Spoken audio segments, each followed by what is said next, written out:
কলিজা খানা ফেটে যায় দুঃখে, কেন রে আমার নবীর পিছনে এত লাগলি? তোদের তো কেউ নাই নবী, নবী তো আমাদের নবী। তোরা তো আমেরিকায় ব্রিটিশদের দালাল, তোরা আমার নবীর বিরুদ্ধে কেন বলতে যাস? তোরা আমার নবীর বিরুদ্ধে কেন আলোচনা করিস রে? আমাদের কলিজা ফেটে যায়। এ মুসলমানের ছেলে মেয়েরা, কিয়ামতের ময়দানে যেদিন কেউ আমার আপনার পাশে আসবে না, সবাই নাফসি নাফসি করবে, জাহান্নাম লম্বা লম্বা জিভ বার করে আমাকে আপনাকে ধরতে যাবে।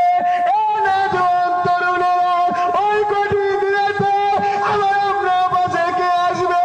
কে আমার আপনার ধরবে? আল্লাহ পাকে আমাকে সুপারিশ চাইবে। তিনি অন্য কেউ নয়, তিনি হলেন আমার আপনার নূরের নবী। সেই নূরের নবী বিষয়ে কেউ যদি এরকম কথা বলে যায়, তখন আর মন ঠিক থাকে না গো। এ নওজোয়ান তরুণেরা, তোমাদের দিলে যদি পরিমাণ ইমান থাকে, আজ থেকে প্রতিজ্ঞা করে না, আমাদের করোনা গ্রামে আর কোনোদিন ওই নবীর দুশ্মন ইহুদি খ্রিস্টানদের দালালদেরকে আর ঢুকতে দেব না। কি